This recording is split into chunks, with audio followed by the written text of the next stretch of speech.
Zeynep Muhammedi. 37 yaşındayım. 4 tane kızım var. Bana 1 yıl önce geldim. Afganistan'ın Kabil kentinde yaşıyordum. Eşim yönetmen. Taliban'ın ülkeyi ele geçirmesinden sonra göç ettik. Afganistan'dan çıktıktan sonra 3 ay İran'da kaldık.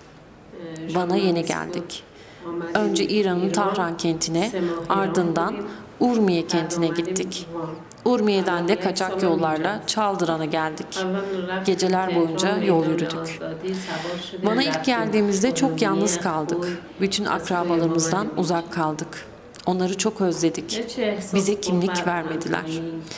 9 aydan sonra kimlik alabildik. Çocuklarım bu sürede okula gidemedi. Ben ve eşim çalışamadık. 1 yıl boyunca gizli saklı yaşamak zorunda kaldık.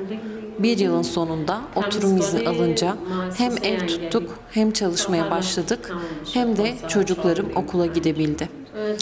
Engelliler Derneği'nde temizlik yapıyorum. Aylık 1.000 lira ücret alıyorum. Öğleden sonra 2.30'da başlayıp saat 4.30'a kadar çalışıyorum. Akrabalarımı, dostlarımı çok özlüyorum. Burada kimsemiz yok. Buranın dilini bilmiyorum. Bu yüzden insanlarla iletişim kuramıyorum. Çocuklarım da akrabalarımızı özlüyor. Yalnızlık çekiyor onlar da. Çok çok zor bizim için. Buradaki insanlar iyi insanlar. Ama her yerde hem iyi hem de kötü insanlar var. Sınırda askerler bize çok kötü davrandı mesela. Ama buradaki insanlar iyi. Yazdım çocuğum.